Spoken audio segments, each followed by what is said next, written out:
കർണാടകയിൽ 10,000-ഓളം വോട്ടുകളിലാണ് അച്ഛന്റെ പേരിൽ ABCD, EFG, HIJK, LMNOP എന്നുള്ളത്. അതൊക്കെ BJP കാരൻ കണ്ടതാണല്ലോ.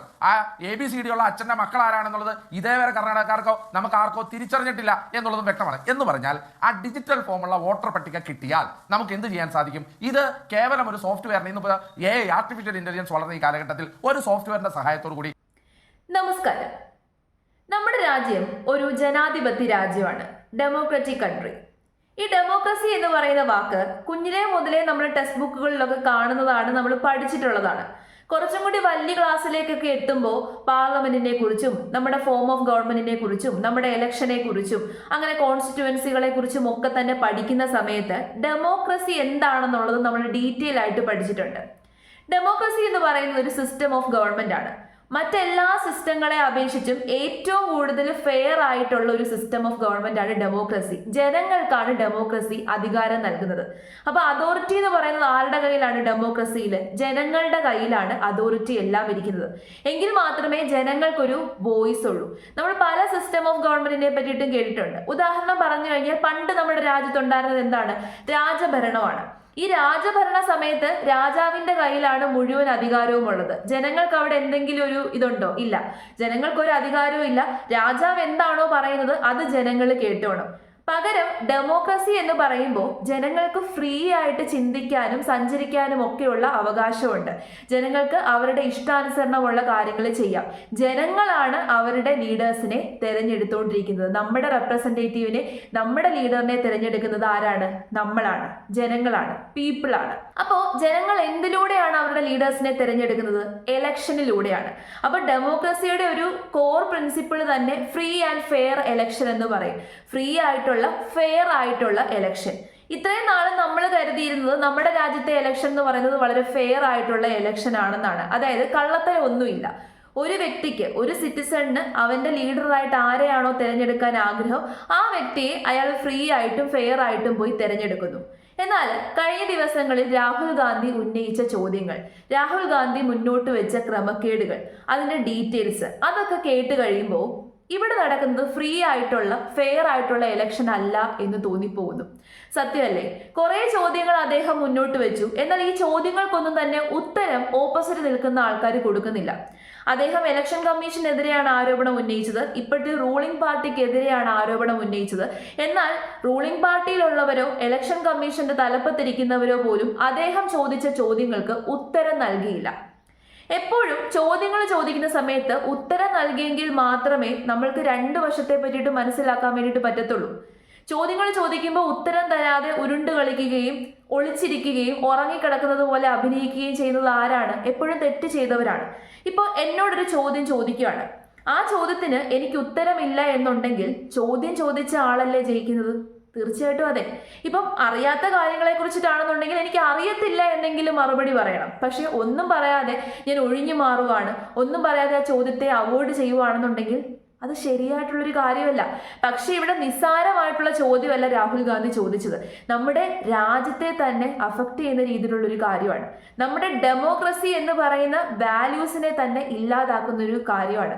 കുഞ്ഞിലേ മുതലേ നമ്മൾ കുട്ടികൾക്ക് പറഞ്ഞു മനസ്സിലാക്കി കൊടുക്കുന്ന, പഠിപ്പിച്ചു കൊടുക്കുന്ന ഒരു സംഭവമാണ് നമ്മളുടെ രാജ്യം ജനാധിപത്യ രാജ്യമാണ്. അപ്പൊ ജനാധിപത്യത്തിന്റെ മൂല്യങ്ങളെ തന്നെ തകർക്കുന്ന രീതിയിലുള്ള സംഭവം നമ്മുടെ നാട്ടിൽ നടന്നിട്ടുണ്ടെന്നുണ്ടെങ്കിൽ അതിനെ ഒരു വ്യക്തി ചോദ്യം ചെയ്തപ്പോൾ അതിന് മറുപടി ഇല്ലാത്ത ഓപ്പോസിറ്റ് നിൽക്കുന്ന ആൾക്കാരെ നമുക്ക് എങ്ങനെ വിശ്വസിക്കാൻ പറ്റും? വിശ്വസിക്കാൻ പ്രയാസമാണ്. ഞാൻ ആദ്യം കാണിച്ച വീഡിയോ, അതിനകത്ത് ആ വ്യക്തി പറയുന്നു അച്ഛൻ്റെ അമ്മയുടെയും പേരിന്റെ സ്ഥാനത്ത് ABCD. നമുക്കത് ചിരിക്കാനുള്ളൊരു സംഭവമാണ്. നമ്മളത് കേൾക്കുമ്പോൾ ചിലപ്പോൾ ചിരിക്കുമായിരിക്കും. പക്ഷേ അത് വെറും കോമഡി അല്ല. അതാണ് ഇവിടെ റിയാലിറ്റിയിൽ സംഭവിച്ചിരിക്കുന്നത്. രാഹുൽ ഗാന്ധി കുറേ തെളിവുകൾ കാണിച്ചു. ഈ തെളിവുകളിൽ വോട്ടേഴ്സ് ലിസ്റ്റ്, വോട്ടേഴ്സിന്റെ പട്ടിക, ഈ പട്ടികയിൽ പല വോട്ടേഴ്സിന്റെയും അച്ഛൻ്റെയും അമ്മയുടെയും പേരിന്റെ സ്ഥാനത്ത് അച്ഛൻ്റെയും അമ്മയുടെയും പേരില്ല, ABCD ആണ് കൊടുത്തേക്കുന്നത്. അച്ഛൻ്റെയും അമ്മയുടെയും പേരില്ല, വീട്ടു നമ്പർ ഇല്ല, എവിടെയാണ് താമസിക്കുന്നത് എന്ന് പോലും അറിയാത്ത കുറെ വോട്ടർമാർ. ആകെ ഉള്ളതൊരു മുഖം മാത്രമാണ്.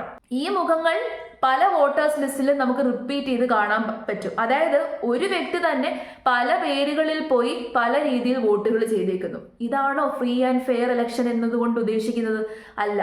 ഫ്രീ ആൻഡ് ഫെയർ ഇലക്ഷൻ എന്ന് പറഞ്ഞു കഴിഞ്ഞാൽ എല്ലാ രീതിയിലും ഫെയർ ആയിരിക്കണം. അവിടെ ഒരു കള്ളത്തരവും ഉണ്ടാകാൻ വേണ്ടിയിട്ട് പാടില്ല. ആരും കള്ളത്തരം ചെയ്യാൻ വേണ്ടിയിട്ട് പാടില്ല. ഡബിൾ വോട്ടുകൾ ഉണ്ടാവാൻ വേണ്ടിയിട്ട് പാടില്ല. പക്ഷേ ഇവിടെ സംഭവിച്ചത് അതാണ്. 80 പേര് താമസിക്കുന്ന ഒറ്റ മുറി വീട്. അതിന്റെ കള്ളത്തരമല്ല ഇപ്പൊ മാധ്യമങ്ങൾ പൊളിച്ചടുക്കി. ഇത് രാഹുൽ ഗാന്ധി നടത്തിയ പത്രസമ്മേളനം പല സ്ഥലങ്ങളിലും കാണിച്ചിട്ടില്ല. പക്ഷേ ഇപ്പൊ യൂട്യൂബർമാരും ന്യൂസ് ചാനലുകാരും ഒക്കെ തന്നെ ഇൻവെസ്റ്റിഗേഷൻ ജേർണലിസം ഉണ്ടല്ലോ, ആ ജേർണലിസം നടത്തുന്നുണ്ട്. ഇപ്പൊ നമ്മുടെ മലയാളം ചാനലുകാർ ഇൻവെസ്റ്റിഗേറ്റ് ചെയ്ത് അവിടെയൊക്കെ പോയിട്ടുണ്ട്. അങ്ങനെ കുറെ ആൾക്കാർ ഇൻവെസ്റ്റിഗേറ്റ് ചെയ്തപ്പോൾ രാഹുൽ ഗാന്ധി മുന്നോട്ട് വെച്ച കാര്യങ്ങളൊക്കെ തന്നെ ശരിയാണ് എന്നാണ് കണ്ടെത്തിയത്. സത്യം. കാരണം വാർത്തകൾ നിങ്ങളെടുത്ത് നോക്കണം. അതിനകത്ത് ഈ 80 പേര് താമസിക്കുന്ന ആ ഒരു റൂമിൽ ചെന്ന് നോക്കിയപ്പോൾ അവർക്ക് 4 പേർക്ക് പോലും താമസിക്കാൻ പറ്റാത്തൊരു റൂമിലാണ് 80 പേരുള്ളത്. അത് മാത്രമല്ല, ഈ 80 പേര് അവിടെ എന്നാണ് താമസിച്ചത് എന്ന് പോലും അറിയത്തില്ല. തീർന്നിട്ടില്ല. ഒരു കെട്ടിടത്തിൽ 315 പേരാണ് രജിസ്റ്റർ ചെയ്തേക്കുന്നത്. ഒരു കെട്ടിടത്തിന്റെ പേര്, ആ കെട്ടിടത്തിലാണ് താമസിക്കുന്നത് എന്ന് പറഞ്ഞ് ഈ 315 പേരും അവിടെ ഇല്ല. ഈ കെട്ടിടത്തിന്റെ ഉടമ ആരാണ് എന്ന് അന്വേഷിച്ച് ചെന്നപ്പോൾ അതൊരു BJP പ്രവർത്തകരാണ്. അപ്പൊ ഇത്രയും സംഭവങ്ങൾ ഇവിടെ നടക്കാണ്. ഇനി രാഹുൽ ഗാന്ധി ചോദ്യങ്ങൾ ചോദിക്കുമ്പോൾ BJPയുടെ ഭാഗത്ത് നിന്ന് വന്നേക്കുന്ന ഒരേ ഒരു റിപ്ലൈ എന്ന് പറയുന്നത്, രാഹുൽ ഗാന്ധിക്ക് ഇലക്ഷൻ കമ്മീഷനിൽ വിശ്വാസമില്ല എന്നുണ്ടെങ്കിൽ രാഹുൽ ഗാന്ധി രാജിവെച്ച് പോകണം. ഇതാണ് അവിടെ നിന്ന് വന്ന മറുപടി. രാഹുൽ ഗാന്ധിക്ക് ജയിക്കാൻ പറ്റാതായപ്പോൾ രാഹുൽ ഗാന്ധി കള്ളത്തരം പറയുവാണ്. ഇവിടെ രാഹുൽ ഗാന്ധി വെറുതെ വന്ന് ഒരു സ്റ്റേറ്റ്മെന്റ് പറയുവാണ് എന്നുണ്ടെങ്കിൽ നമുക്ക് തള്ളിക്കളയാം. നോർമലായിട്ട് മാധ്യമങ്ങളുടെ മുമ്പിൽ വന്ന ഒരു ആരോപണം വെറുതെ ഉന്നയിക്കുകയാണ് എന്നുണ്ടെങ്കിൽ നമുക്ക് തള്ളിക്കളയാം. ഇവിടെ അദ്ദേഹം വെറുതെ ആരോപണം ഉന്നയിക്കുകയല്ല, തെളിവുകൾ കാണിച്ചു. അദ്ദേഹം ഡിജിറ്റൽ ആയിട്ടുള്ള വോട്ടേഴ്സ് ലിസ്റ്റ് ചോദിച്ചപ്പോൾ അദ്ദേഹത്തിന് അത് കൊടുത്തിട്ടില്ല. എല്ലാ തെളിവുകളും നശിപ്പിച്ചു. അവിടെയുള്ള CCTV ദൃശ്യങ്ങളോ അത്തരം കാര്യങ്ങളോ ഒന്നും തന്നെ കൊടുത്തിട്ടില്ല. ആകെ കൊടുത്തത് പ്രിന്റ് ചെയ്തെടുത്തിട്ടുള്ള വോട്ടേഴ്സ് ലിസ്റ്റ് ആണ് ഇദ്ദേഹത്തിന് കൊടുത്തത്. അതും ഒരു ബണ്ടില് നിറച്ചുണ്ട്. അദ്ദേഹം വാർത്താ സമ്മേളനത്തിന് വന്നപ്പോൾ ആ പേപ്പറുകളും അവിടെ കാണിച്ചിരുന്നു. ഇങ്ങനെ അടുക്കി വെച്ചിട്ടുണ്ട്, കെട്ടുകണക്കിന് പേപ്പറുകൾ. അതിനകത്ത് വോട്ടേഴ്സ് ലിസ്റ്റ് ആണ് ഫുള്ള്. അപ്പോൾ അതിരുന്ന് ഓരോരുത്തരായിട്ടിരുന്ന് പരിശോധിച്ച് ഓരോ കാര്യങ്ങളും അതിന്റെ പുറകിൽ നടന്നു പോയി അന്വേഷിച്ച് ഒരു വലിയ ടീം തന്നെ അതിന്റെ പുറകിൽ പ്രവർത്തിച്ചു. ഒരു കേസ് സ്റ്റഡി പോലെ അത് എടുത്തു വെച്ച് പഠിച്ചു.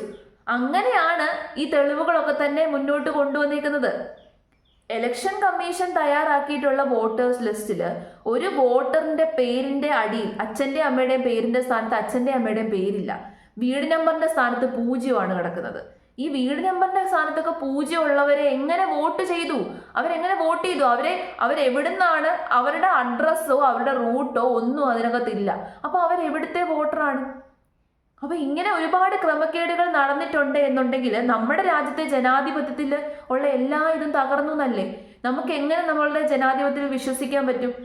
നമ്മൾ ഏറ്റവും കൂടുതൽ വിശ്വസിക്കുന്ന ഒരു കാര്യമാണ് നമ്മുടെ ഡെമോക്രസിയിൽ. ആ ഡെമോക്രസിയിൽ ഇനി മുതൽ നമ്മുടെ രാജ്യത്തെ സിറ്റിസൺസിന് വിശ്വസിക്കാൻ വേണ്ടിയിട്ട് പറ്റുമോ? പറ്റത്തില്ല. ഇങ്ങനെ കള്ളത്തരം കാണിച്ചിട്ടുണ്ടെന്നുണ്ടെങ്കിൽ അതിന് തെളിവുകളും ഇപ്പൊ ഒരാൾ തെളിവുകൾ നിരത്തിയതിനു ശേഷം പോലും എല്ലാവരും മിണ്ടാതിരിക്കുകയാണ്, സൈലന്റ് ആയിട്ട് ഇരുന്ന് കഴിഞ്ഞാൽ ഇതങ്ങ് കെട്ടടങ്ങുമെന്നാണ് എല്ലാവരും വിചാരിച്ച് വെച്ചേക്കുന്നത്. പക്ഷെ അങ്ങനെയല്ല. ഇത് നമ്മുടെ റൈറ്റിനെയാണ് ചോദ്യം ചെയ്തേക്കുന്നത്. ഇവിടെയുള്ള ഓരോ സിറ്റിസൺസിന്റെ റൈറ്റിനെയാണ് ചോദ്യം ചെയ്തേക്കുന്നത്. അവരെന്തുകൊണ്ട് മറുപടി പറയുന്നില്ല? അതാണ് ഏറ്റവും വലിയ ചോദ്യം. എന്തുകൊണ്ട് അവർ മറുപടി പറയുന്നില്ല? അവർ മറുപടി പറഞ്ഞേ പറ്റത്തുള്ളൂ.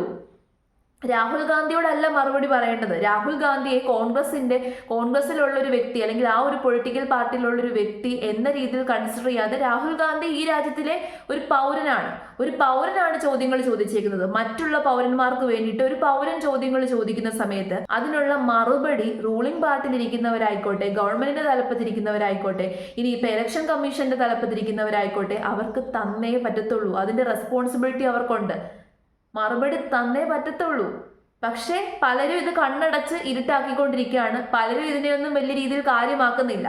ഇത് ശരിക്കും പറഞ്ഞു കഴിഞ്ഞാൽ ആൾക്കാർ ഇത് കേൾക്കുമ്പോൾ എന്തായാലും നടന്നു, അവര് ജയിച്ചു, ഇനിയിപ്പോൾ അതിനകത്ത് എന്തിത്ര അറിയാനുള്ളത്, ഇങ്ങനെ ആയിരിക്കും പലരും വിചാരിക്കുന്നത്. പക്ഷെ ഇതിന്റെ സീരിയസ്നെസ് ആരും മനസ്സിലാക്കുന്നില്ല.